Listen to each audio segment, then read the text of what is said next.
Welcome to Home Dad Chat, brought to you by the National At Home Dad Network. My name is Brock, My name is Danny. and we are here to talk about life as stay at home dads. So sit back, relax, and enjoy the show. No, I don't want much. I even love handmade crafts made of macaroni. Come on now, you should know me. Times I might eat too much. No worry about my weight. Got the dad bod rocking on me. Sketches on my feet. Cargo shorts look good on me. I'm a dad, that's what I do. Hey, everybody, welcome back to the show. Danny and I are just cutting ourselves up here with just some goofies. Being old. Just being Getting old. old. Just Yeah, exactly. Old. It's all good though, just we woo-sawed. We're back to Everything's balance. fine. Deep breath. Yeah. Breath. Little trance music, meditation. You'll be all right.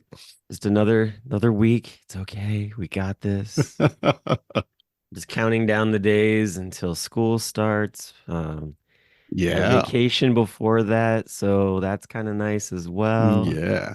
I actually don't have any first day school responsibilities this year because we'll be in DC still. Oh, yeah. Because Nice. that Wednesday is their first day of school. So Oh, cool. yeah. Oh, that's good. And maybe not good. I mean, you missed It's good. You all right? You feel Yeah, okay? no, it's fine. I'm okay about that. I've experienced enough first days of school. So they've done enough. There's really not a lot that's special about it anymore other than, yay, they're gone for the full day, that kind of thing. So, yeah, it's all good. No big deal there. And that just vacuum of sound when they're gone. It's like, wow, it's so quiet right now. Yeah. Well, Corey has taken the day off usually, and her and I usually make it a day about us, really. We've done everything from going kayaking together to just going on a hike or just going and getting some getting a meal together and just kind of having a date out of it. So yeah. Sweet. When you get to it's like when you get to that point, it's like, all right, it's great. Have fun. See you later. You're the teacher's problem now for a little while. just give me 6-8 hours. That's all I need. And not only that, but hey, I know that you're going to behave really well for them because you're out of this house and that's the way that kids are. But at the same time, I heard somebody just the other day say, it's like, you know what? It was Mick on the Country Dads podcast. He said that, I would rather my kids be awesome and amazing out of the house and be turds to me at home than it be the opposite. And I was just like, oh my gosh, what a golden comment. Like, what a great just piece of wisdom. So I was like, all those times where I'm like, I get upset about, kind of the way things are here at the house. Like, at least I know, when the teachers say things like, they're great in school. And it's like, he said in his head, he's like, why don't you come to my house and observe them? Because they're slightly less polite at home. And you know that the teachers know that already anyways. They're just like, yeah, we know. But we'll take it. Yeah, they're completely different people. It is just hilarious. My second son is very, very quiet and shy and introverted, and no, not at school. I mean, I talked to one. I'm like, I'm really surprised he's going for the Christmas play. He goes, yeah, it's because he's so shy, and he literally goes, James, like, make sure I'm talking about the right kid. I'm like, yeah. He goes, no, he's very social. Everybody in class loves him. He makes people laugh a lot. And I'm like, who is this child? And why can't I have a piece of him being an over-the-top entertainer? Come on. Nope. You're like, yeah, like, can we have it? Can I be a fly on the wall in your classroom? I need to just put a camera up. I need to see this kid in his glory. That you're like, eventually, maybe at some point I'll get to see it. I don't know. Oh yeah, the Jekyll and Hyde of our children. Well, today we're actually going to have one of our speakers on for Home Dad Con, who's actually local to St. Louis. I'm really excited to talk to him because the organization Annie's Hope is what they're coming, what they're a part of. But even more than that, I think as dads or as parents for that matter, we don't always know like how to kind of walk our kids through grief. Yeah. And I think that having a professional give some pointers is definitely just a huge benefit.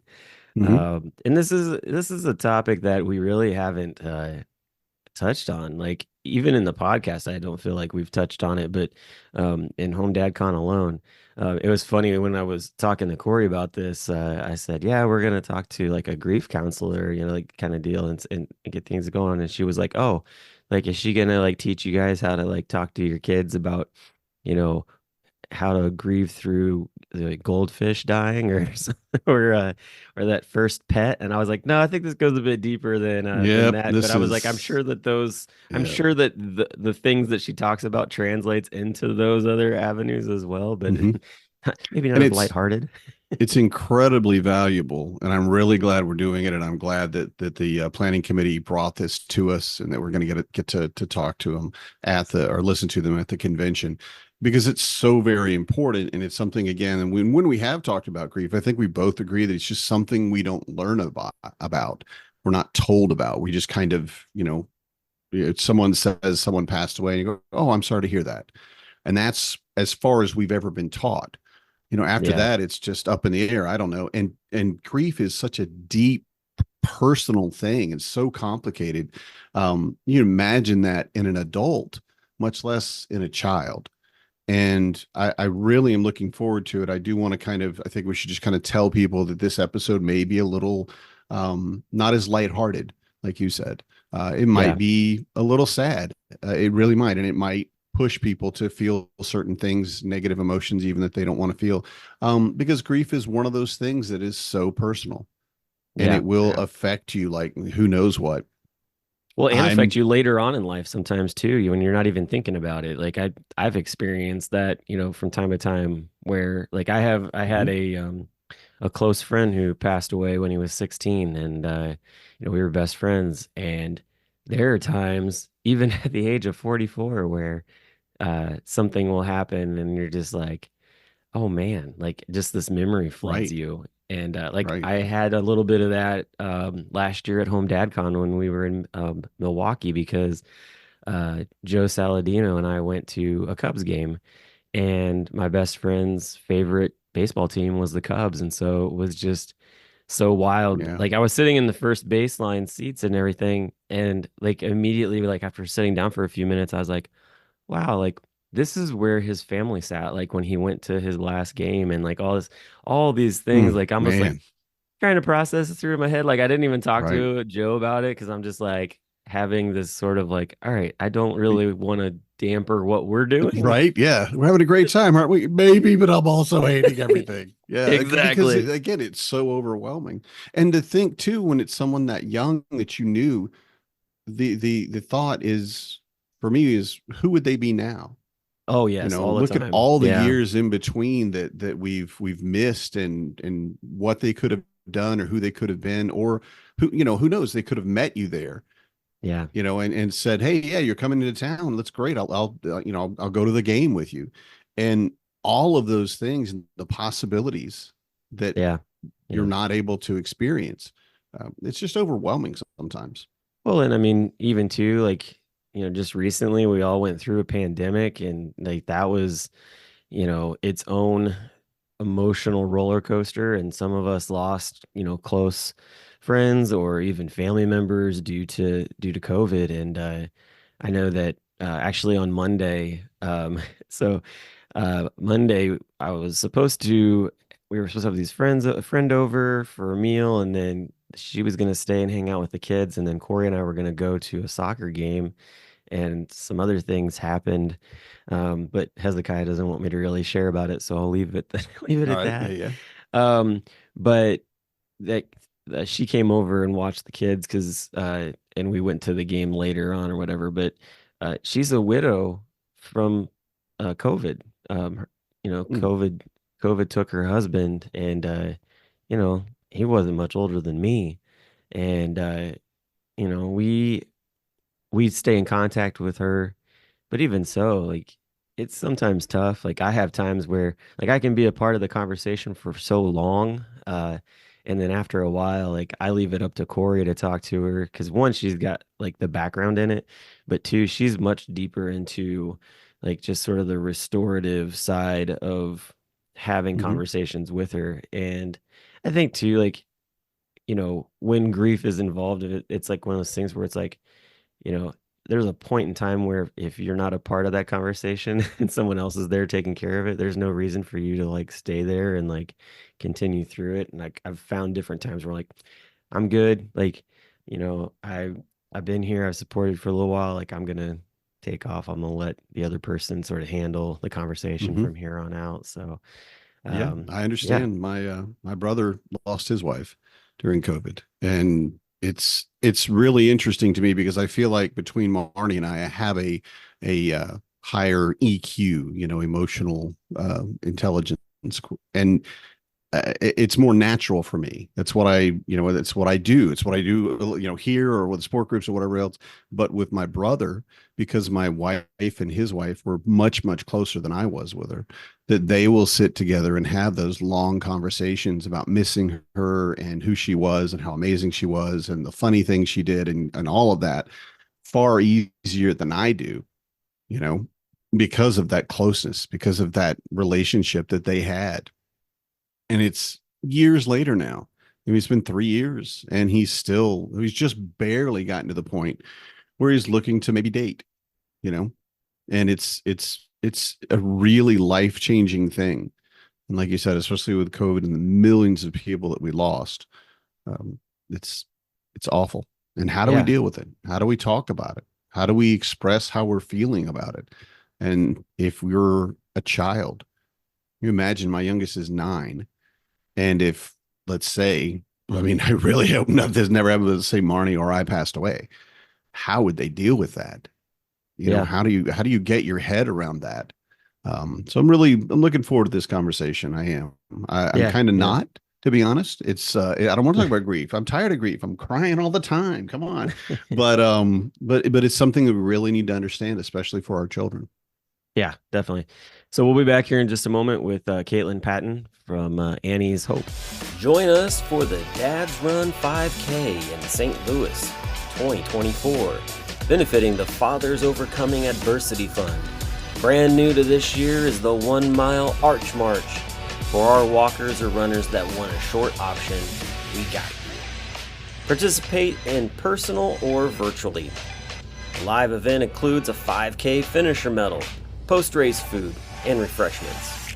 Virtual participants complete their 5K the week of October 18th through the 20th, 2024, with a registration fee covering medal shipping.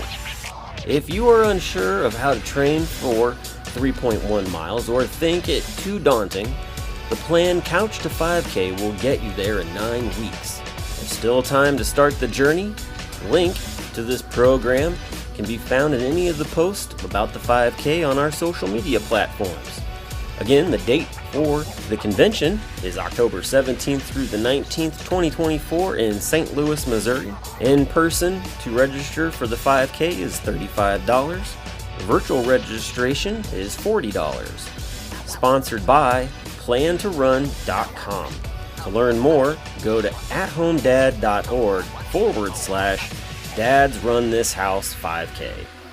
All right, and we are back, and we have our guest with us, Kaitlyn Paton from Annie's Hope. How are you doing today? I'm doing great. Thank you so much for having me on. Yeah, definitely. We were very excited to talk with you. We know that this is going to be a heavy subject, but we're really excited that you're going to be also presenting at Home Dad Con as a annual meetup that us dads really take a lot of just pride in getting to go to and get a lot out of all the different presenters. So we're definitely looking forward to hearing the information that you're going to be providing during that presentation. And we don't want to get too far into what your presentation is, but we definitely do want to know a little bit more about you and about Annie's Hope. And I've had a chance to sort of go in and look at annieshope.org and kind of just sort of, mill around. your about page is awesome. There's so much information in there. Yeah. But tell us a little bit about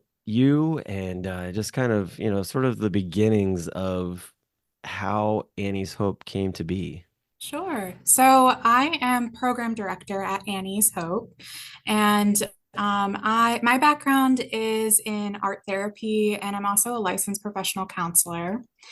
And I kind of came to Annie's Hope because I was really focused in wanting to support those who had experiences challenges in their life, whether that's through grief or loss or medical changes. I was working in hospitals in my graduate program. And so it kind of led me down this path of how do we support those after a death? And I found Annie's Hope. And Annie's Hope is a St. Louis nonprofit that provides free grief support to kids and families who've experienced the death of someone in their life. And so we do that through a variety of different programs, which I'm sure we'll kind of get into a little bit more.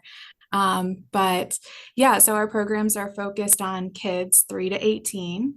And then we also support their caregivers in their life. So we know that helping to support kids is also helping to support the caring adults in their life as well. I saw where you guys are, a free resource to the folks that come in and use your all the different things that you have going on and getting involved with, just getting help and whatnot. I was just curious, what does that look like as far as, like, I see you got a bunch of different things. Like, is that all stuff that's taking place on site, or are you going to other places around the city to put on these events?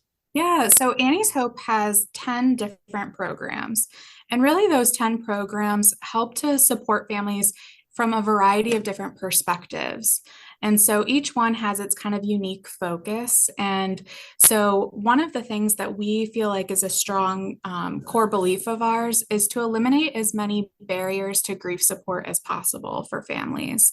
So, that is why our programmings are offered at no cost to families and kids. And it's also why we provide supports in the community. So, some of our programs are community based, where we're going to the kids or to the families to help provide that support.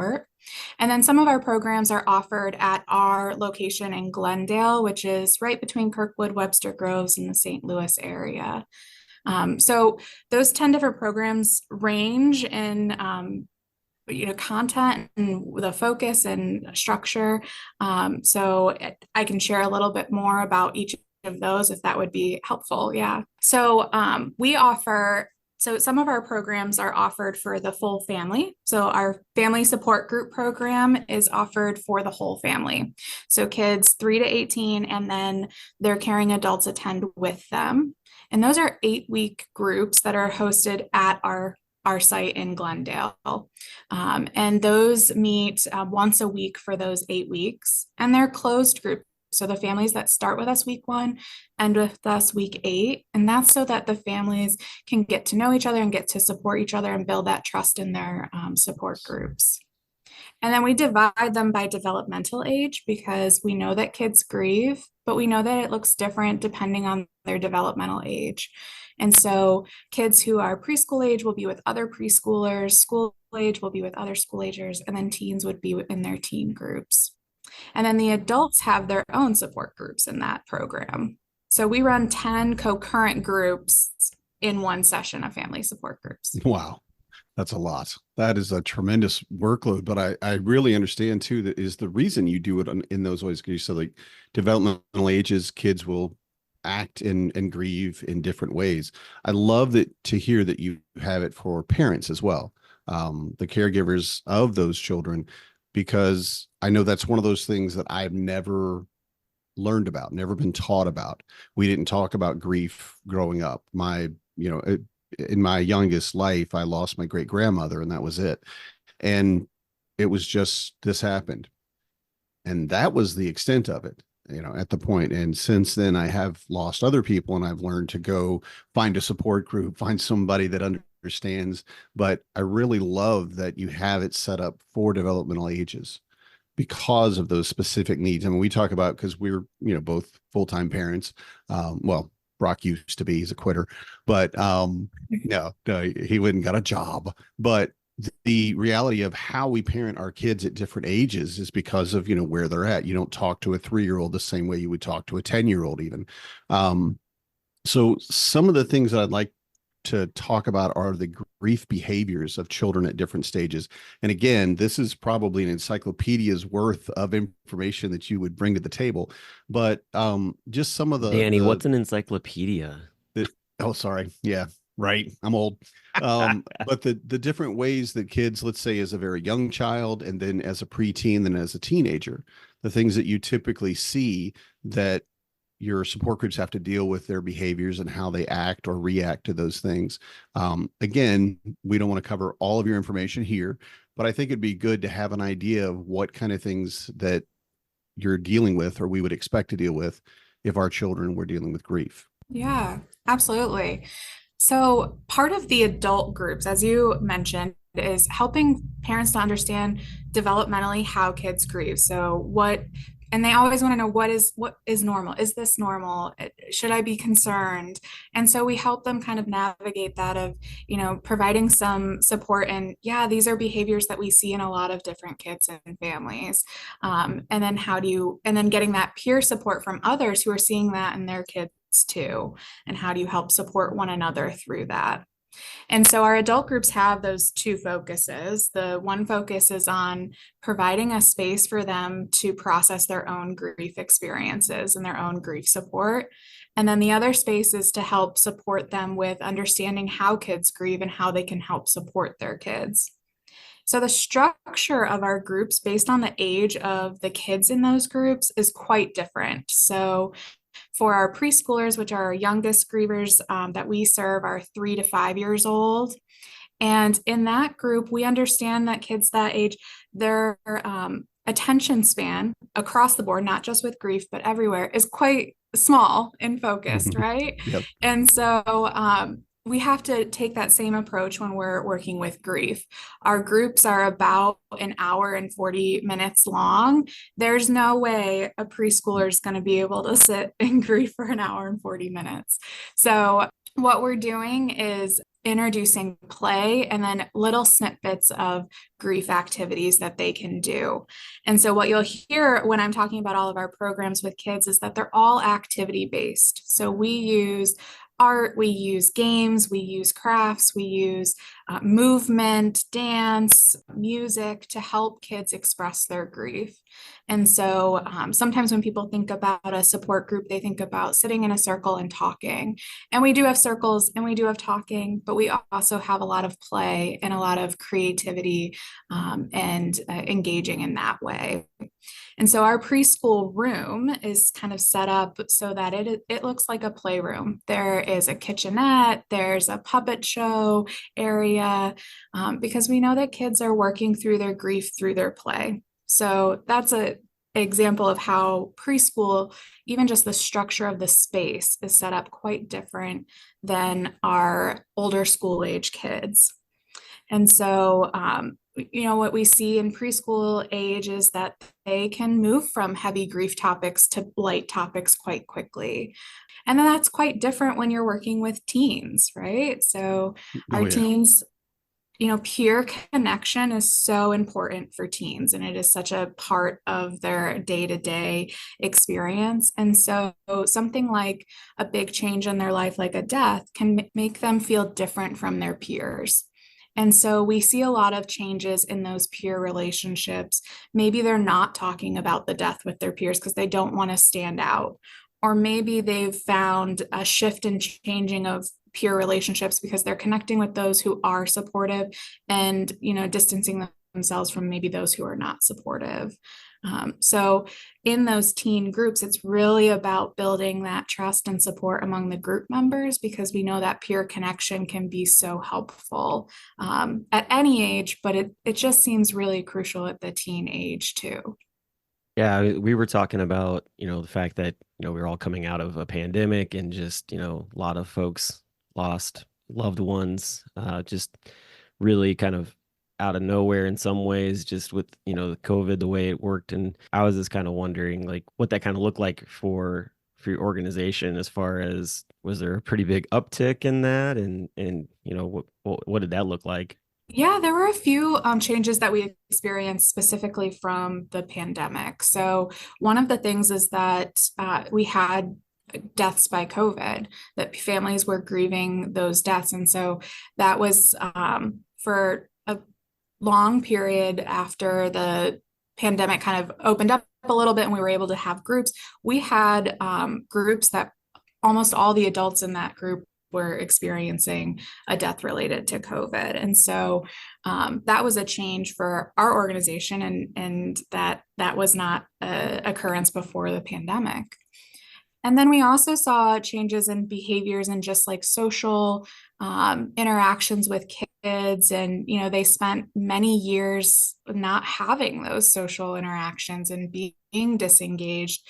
And so just having a little bit more, support with behaviors and in the group settings, and adding a little bit more support from our facilitator standpoint to help ensure that the group helps to build those connections.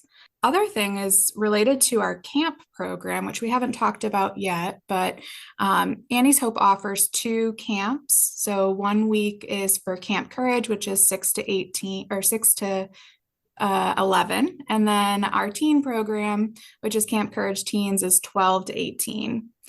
And so that's an overnight Monday through Friday camp for kids. And so it is a fun camp experience. It's an opportunity for kids who are grieving to be able to have that typical camp experience while also being among kids that understand the pain of grief, and adults who are willing to talk with them about it and connect with them about it. And so what we saw after the pandemic is we had a drop in our younger kids. So our 6 and 7-year-olds, we had less applying for camp right out of the pandemic because parents were a little, kids were not comfortable as much leaving home for that period of time. And I think parents were a little less comfortable with that with the younger kids. But we're kind of seeing that trend swing back to where we are having cabins of 6-year-olds again. So that is kind of a change that we've seen over the last year or so with our camp program too, going back to having those younger campers. As a former summer camp counselor, I was really excited to see that you had a program like that, because yeah, like I know the benefits of being able to go to camp like that and really just have opportunities to connect with other kids, and also to just, I don't know, there's like this interesting vulnerability that comes out in kids when they are sort of outside of their normal environment. And I was really excited. I was like, oh, that's cool, man. I was like, if I was younger, I would definitely be like, hey, like I'll be a camp counselor. That'd be awesome. Right. Right. Well, we have camp counselors of all ages, so Oh, just okay. throwing it out there. There's an opportunity. Yeah. Seeing that we're, of course, the official podcast for the National At Home Dad Network, we're typically talking to and about dads. And one of the things that we say regularly on our show is that every man needs a mentor and a men's group.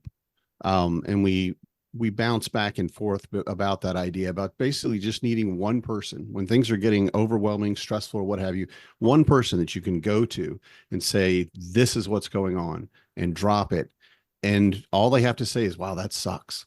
And it's a moment in your life where you go, okay, all right, I can handle this now. So the idea of having a camp for teenagers where they can make those connections, which is so hard for, I think, any teenager, you're just in that place where you're just so very awkward and you're awesome and amazing in so many ways, but you can't express it or you can't show it, or you just feel out of place or weird because, well, I really like soccer.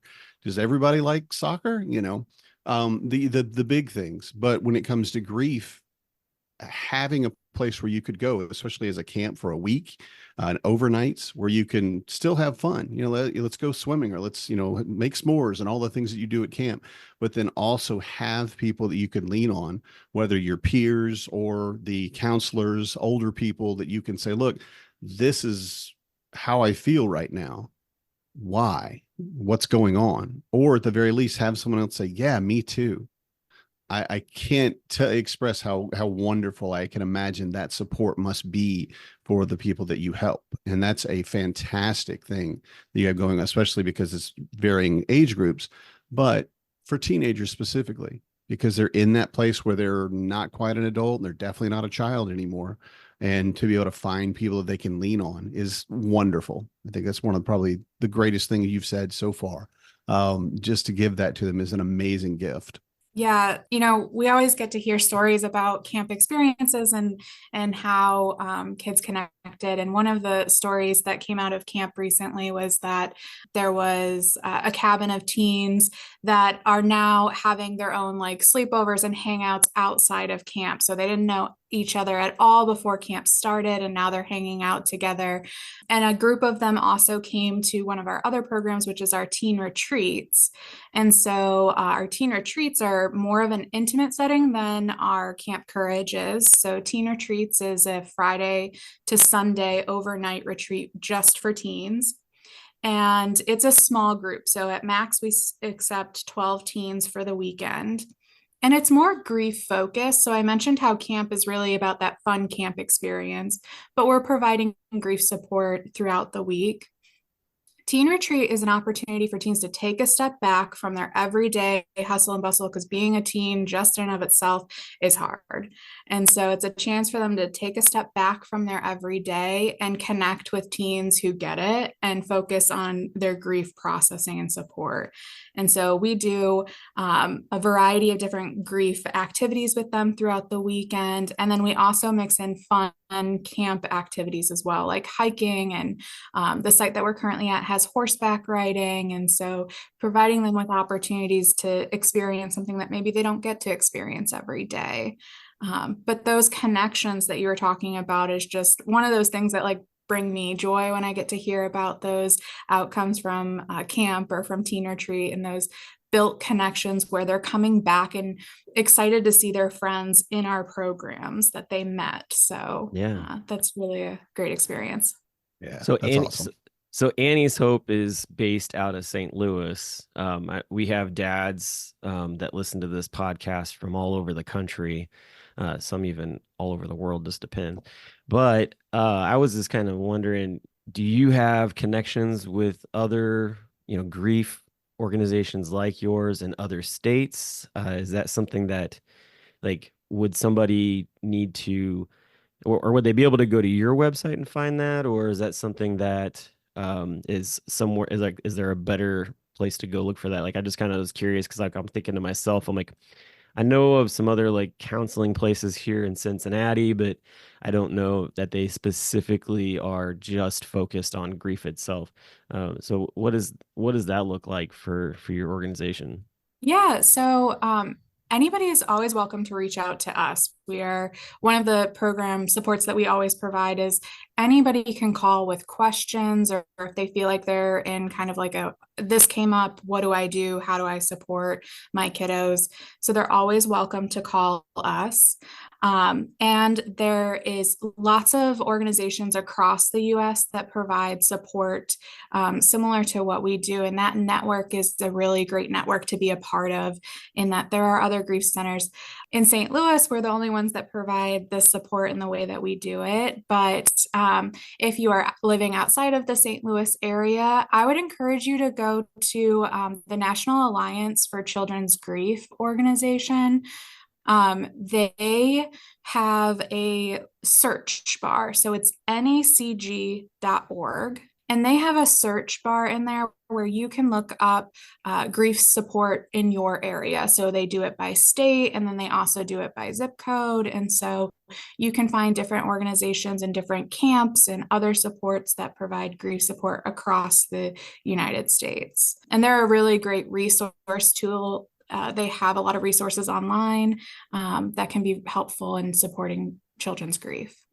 Oh, that's great. I didn't even know that existed, so that's awesome. And Right. I'll be putting that in the show notes because yeah, you were talking about that. I'm like, I've never heard of that before. Okay, like I think that that's something too that the different fatherhood organizations that are trying to help, different dads or whatever, like, we're always looking for different resources to be able to put on our websites. And I think that, your organization and the national organization, that kind of stuff is definitely things that I feel like if you're doing any kind of parenting advocacy, is a website that probably should get added to that so that folks can find it. Because I feel like parents, when they get in this situation, if it's a loss of a sibling or maybe just a close relative or something like that, they're kind of at a loss for what to look for.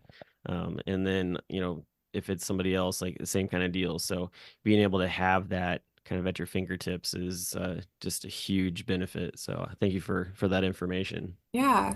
Well, and grief is hard too. When you're grieving, it's hard to be able to navigate all the other components of, someone else's grief or, supporting your kids' grief. And I think a lot of times I hear parents say, like, I don't have time to grieve, I'm supporting my kids, but it's so important that they find the support for themselves too. So, helping to find those resources, making them easy to access is really important in this. Yeah, definitely. I agree 100%. That's all I got. It's all good. We're kind of coming to the end of everything. We're at this point where we're, weeks away from finally coming into St. Louis and Home Dad Con and that kind of thing. And is this something that, have you been able to have these kind of presentations with other parents, like in this kind of setting before? Or is this new to you guys? Like what is sort of your interaction been like with parent organizations? Yeah, so we have had some connections with parent organizations before. I will say that this is my first like con that I've gone to and presented at, but we do a lot of children's grief education throughout the St. Louis community. So that is one of our core goals, is to helping break the taboo topic of death and dying, and helping to support families and raising awareness to how kids grieve. And the more opportunities we get for that, the more the stronger our community will be in helping to support grieving kids. So we do a lot of these kind of conversations with parents. We do speaking engagements with school staff, where we provide educational training on how to support kids in their schools. We also do kind of classroom education with kids in the school. So we recently did one on how to be a good friend to somebody who's grieving, where we met with some fifth graders and got to share a little bit about that with them. We do back to school events, as well as speaking at different just organizations to share about how to support grieving kids. So it's a familiar topic, and getting to talk with you all, but I will say that it's really nice to be able to talk with dads, because there is this kind of stigma that's out there that, expressing feelings in the male population and that it's done differently, and that's okay. But as you mentioned earlier, having those mentors and peers and that are going through similar things can be really helpful, especially with our male kiddos and our male adults that are grieving, and how do they grieve, and finding that connection and support is really important. And that's, one of the things that we always are looking for as male volunteers, because we think that mentorship is so helpful, and being able to show that it's okay to grieve and that everybody does it differently. And it's okay to be emotional as a male. Yes. And so we want to have that, those opportunities for kids to see other males, adults who have gone through grief, experienced it, and are able to talk about it and express their feelings about it. So it's a really great opportunity to chat with you all and be able to come to the Home Dad Con. I think you'll find that our dads, our members, are very open about their emotions. Not every single person, obviously, but just the reality of what we do all day with our kids. You have to learn to model good emotions. You have to learn to get past that, that strong silent type, or the only emotion you're allowed to have as a man is anger. And that's what we're taught and what we've been taught for generations. And I think you'll find, I think you'll be surprised at how open our dads are about things like this. And it's really something that we look to try to promote that in other organizations and tell people, yeah, well, it's okay. You can laugh, you can cry. You can even get upset. Those are all valid things. And as a man, you need to be able to show them, you know? So I think you'll really enjoy our convention. Of course, it's my favorite convention, so I'm a little biased, but I think you'll really enjoy the way our members will respond to your presentation. Yeah, definitely. Yeah. Well, hey, Kaitlyn, thanks so much for coming on the show and talking with us today. It really has been informative, and I think that, it's something that a lot of guys are going to be interested in. I will definitely in the show notes have everything for people to be able to check out your website and the national organization, that kind of thing as well. But yeah, we're looking forward to getting to meet you in person and just getting to hear the rest of your presentation. But thank you so much again for coming on the show, and we'll see you in just a few weeks. Absolutely. I'm looking forward to it. Thank you both. Good night, everybody. I'm a dad, that's what I do.